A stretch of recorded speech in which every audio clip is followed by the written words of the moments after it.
Oi, oi, tudo bem com vocês? Estive pensando coisas, tá?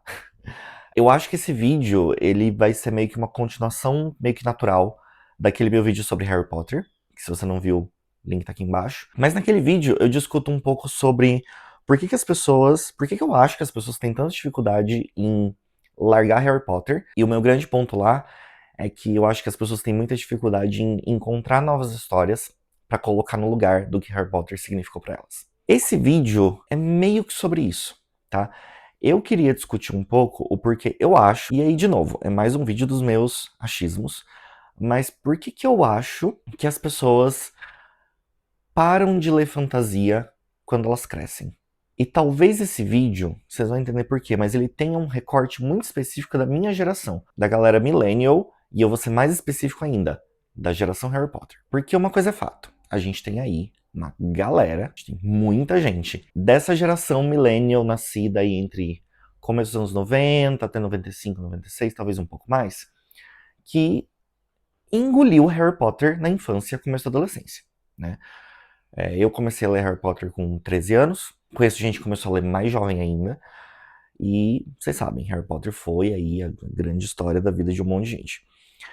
Mas conversando com vários amigos meus e vários conhecidos enfim, eu comecei a reparar num padrão nessas, nessas pessoas, e principalmente nessa galera que leu Harry Potter quando adolescente e que vem sempre com aquele discurso de porque quando eu era jovem eu lia muito. Eu lia pra caramba, mas hoje eu não consigo ler mais. E eu perdi o foco, eu não consigo mais prestar atenção. Antes eu virava a noite lendo os livros de Harry Potter, hoje eu não consigo mais. E eu tenho teoria sobre isso, sabe? Porque quando a gente fala em pessoas que pararam de ler fantasia quando cresceram, eu acho que a primeira coisa que vem na nossa cabeça é que as pessoas podem ter uma ideia de que fantasia é coisa de criança. Mas eu não acho que essa seja a questão. Além disso, tem a questão do a gente se tornou adulto, a vida adulta é difícil, a gente tem um milhão de coisas para fazer, mas eu também não acho que esse seja um ponto. Eu acho que para esse pessoal da geração Harry Potter especificamente, houve uma grande debandada do gênero de fantasia por causa de um fenômeno que eu vou chamar de o fenômeno do degrau. Mas calma, eu vou chegar lá. A gente sabe hoje em dia que o gênero de fantasia ele é majoritariamente consumido não em formato de livro. O gênero de fantasia hoje, a grande dominância dele, digamos assim, é nos videogames, tá? E eu conheço muita gente da minha idade que era super leitor de fantasia na infância e adolescência, hoje não lê mais, mas joga muito videogame. E não só isso, a gente tem mitologias super complexas sendo criadas em alguns desses jogos. Tá? Inclusive a própria fantasia épica, a fantasia adulta, tem sido muito melhor representada no videogame mainstream do que nas prateleiras das livrarias no geral, sabe? Então, eu não sou gamer, tá, gente? Eu conheço muito pouco. O que eu sei de videogame parou uns 10 anos atrás. Mas eu consigo citar alguns nomes que são muito famosos e muito grandes, assim, dentro do gênero de fantasia. A gente tem aí God of War, a gente tem Final Fantasy, a gente tem World of Warcraft, League of Legends. E mesmo que a gente saia um pouco da fantasia épica, gente, Pokémon, Mario. Vocês já pararam pra pensar que Mario Bros. É uma história de fantasia? Sonic, sabe? A gente tem uma vasta quantidade de histórias de fantasia sendo contadas através de jogos por aí. E essas histórias chegam ao mainstream e chegam ao imaginário das pessoas com muito mais facilidade do que os livros chegam. E aí, qual que é o meu ponto? Depois do videogame, a gente ainda tem um outro meio no qual a fantasia é um meio pelo qual o gênero de fantasia se faz presente na mente das pessoas muito mais que os livros. O audiovisual. Nós estamos, neste momento, num momento terrível no que diz respeito a adaptações de livros de fantasia. Tá? Atualmente, em voga, a gente só tem um grande nome, que é Anéis do Poder. A gente acabou de ter Roda do Tempo cancelada. 1000 promessas acontecem o tempo todo de livros sendo adaptados e nunca saem do papel. E um dos meus pontos é que esse é um dos principais problemas. Porque o que acontece? É inegável que a gente leu Harry Potter por causa dos filmes. Mas eu comecei a ler os livros antes do filme. Tá, mas você só teve acesso ao livro, porque os editores sabiam que iam ter filme e publicaram esse livro antes. E aí, o que é o discurso, o que eu ouço das pessoas quando eu acabo puxando esse assunto? As pessoas leram Harry Potter. As pessoas se apaixonaram por Harry Potter. Harry Potter acabou.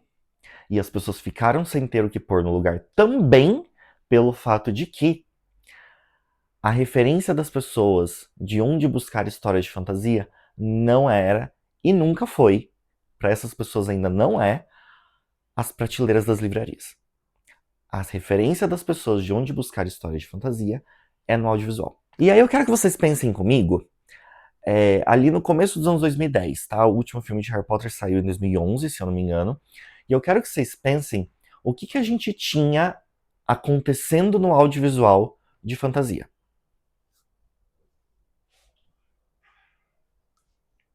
Tô esperando vocês me darem grandes nomes aí.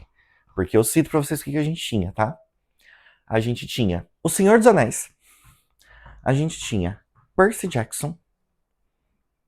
E a gente tinha as Crônicas de Nárnia. E foram para essas histórias onde essas pessoas correram para continuar lendo fantasia. Agora, deixa eu dizer para vocês o porquê que eu acho que isso pode ter sido um problema, e aí que entra o que eu chamo de problema do degrau.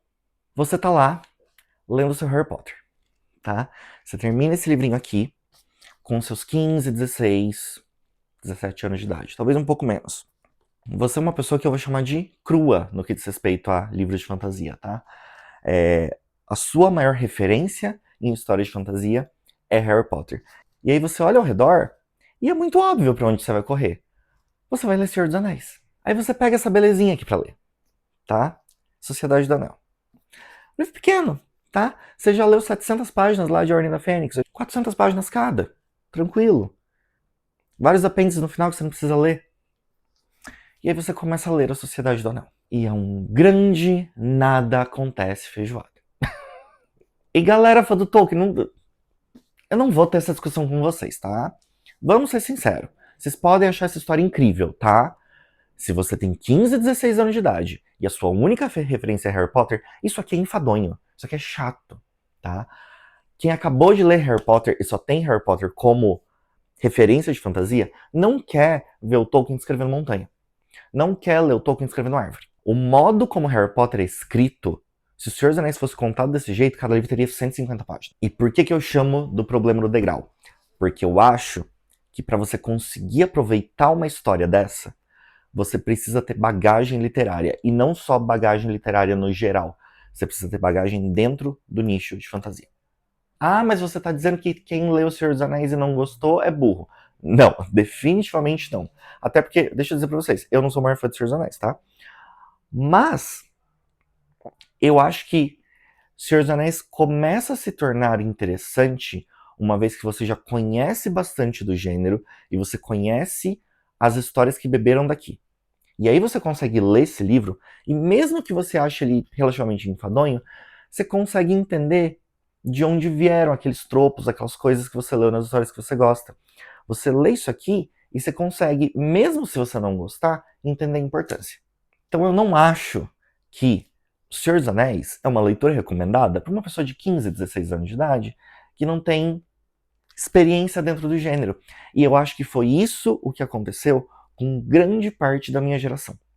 Porque a minha geração não teve oportunidade, não teve meios de buscar histórias de fantasia que se encaixassem naquele momento de vida que a gente estava vivendo. Ah, mas a gente tinha Percy Jackson e Crônicas de Nárnia. Sim, as pessoas foram ler Percy Jackson e Crônicas de Nárnia. Eu fui ler Crônicas de Nárnia depois de Harry Potter. Sabe o que eu achei? Infantil. Porque uma vez que você termina Harry Potter, você já é adolescente. E enquanto eu acho que O Senhor dos Anéis tá um degrau acima, não em qualidade, mas no nível de dificuldade de leitura e no nível de bagagem que você precisa ter para ler, eu acho que Percy Jackson e Nárnia estão um degrau abaixo. E aí, é muito complicado você sair de Harry Potter e ir para um Percy Jackson. E eu não tô dizendo que não aconteceu com várias pessoas, tá? Eu conheço muita gente que inclusive virou super fã e adorou. Mas eu também conheço muita gente que saiu de Harry Potter, foi ler Percy Jackson e achou chato. E aí a gente cai na nossa velha discussão de mercado editorial. O que é que estava acontecendo no começo dos anos 2010 que os livros de fantasia não chegavam nas pessoas? E é aí que eu acho que a gente tem uma grande questão, que é o seguinte: a gente vive numa sociedade que é majoritariamente não leitora, e que quando se propõe a ler, vai majoritariamente buscar recomendações e ideias de livros e buscar o que ler dentro do audiovisual.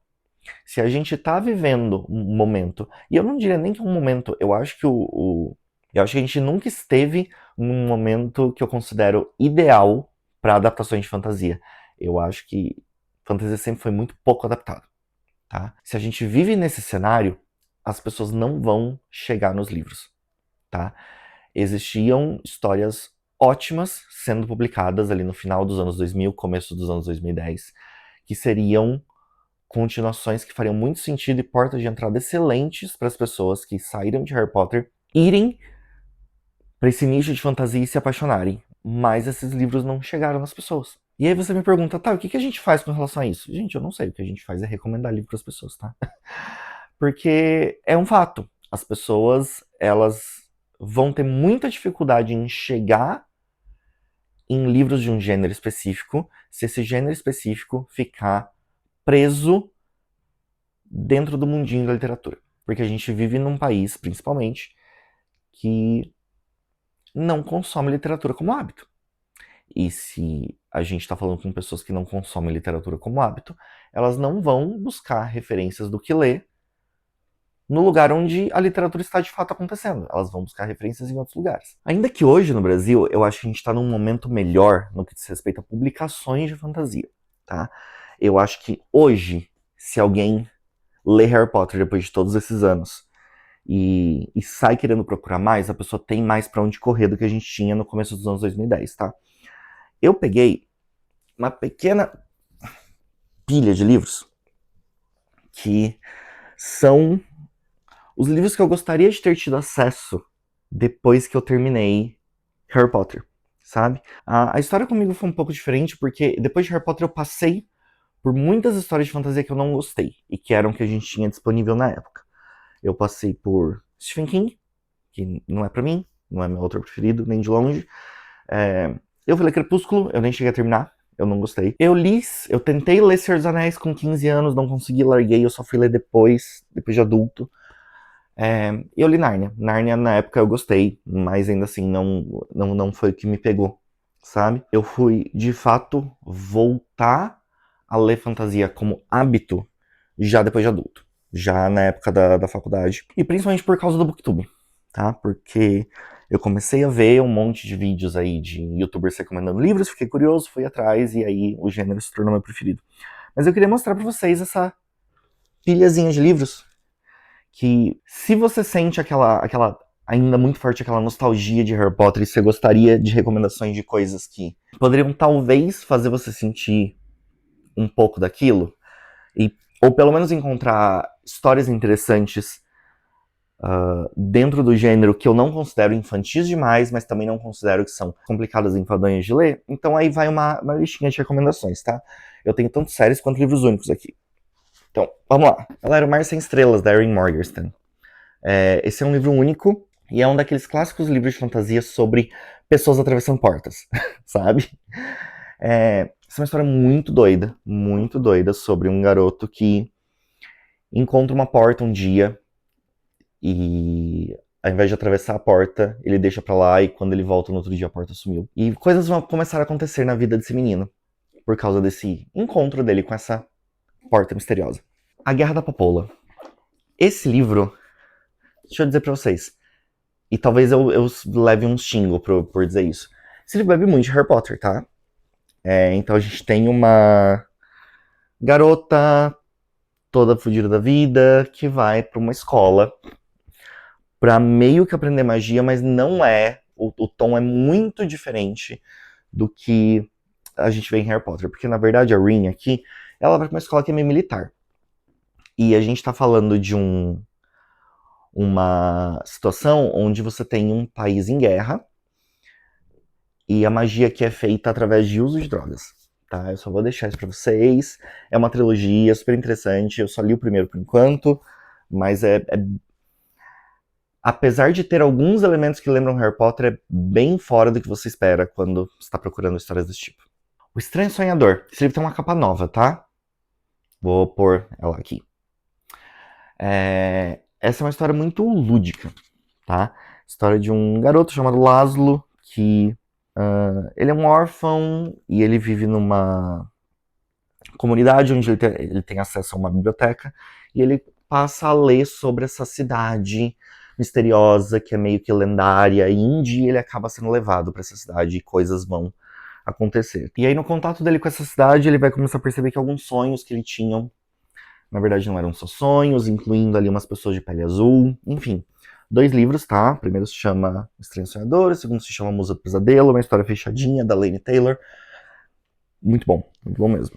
Founderside. História de uma ladra que é colocada numa espécie de missão porque ela sabe usar um tipo de poder que eles chamam de, como que é mesmo? Inscrição. Que basicamente você consegue inscrever coisas em objetos e fazer com que esses objetos façam coisas que eles não deveriam fazer. Então você consegue, por exemplo, inscrever coisas numa carroça para ela subir morro sozinha e coisas do tipo. Vai ficando mais complexo, são 3 livros, super recomendo. E deixa eu contar uma coisa pra vocês. Essa série inteira estava em promoção na Livraria da Vila. Esses dias, talvez ainda esteja, dei uma procurada, tava R$20 cada livro. Mistborn, precisa dizer alguma coisa? Tons de Magia, Victoria Schwab, autora de A Vida Invisível de Angela Rue, meu livro preferido da vida. Essa é uma trilogia que vai brincar com aquela ideia de mundos paralelos, tá? Então aqui a gente tem 4 realidades sobrepostas, onde o centro, o núcleo do encontro dessas 4 realidades é Londres. Então você vai ter aqui uma Londres branca, uma vermelha, uma cinza e uma preta, representados aqui embaixo na capa por esses círculos, onde cada uma dessas Londres vai ter um nível diferente de magia. Né? A Londres do nosso mundo é a Londres cinza, que não tem magia, e aí você vai ter magia sendo usada e discutida e vai descobrir que coisas aconteceram nessas outras 3 Londres envolvendo o uso dessa magia. A gente tem o nosso protagonista, o Kel, que é uma das pessoas ali que conseguem viajar entre esses mundos. Bom, gente, é isso. Esse vídeo, de novo, era pra ser só uma discussãozinha do porquê que eu acho que as pessoas têm lido menos fantasia, principalmente a galera da minha idade, porque é tão difícil encontrar esses livros.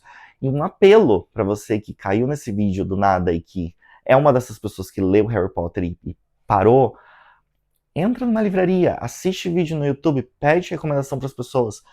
O gênero de fantasia é tão rico, e a gente tem histórias tão incríveis. E muitas vezes a gente acaba se enganando, dizendo pra gente que fantasia é uma coisa de criança. Que essas histórias ficaram lá na nossa infância, porque foi a época que a gente gostava delas, e que elas não têm mais nada pra dizer pra gente hoje.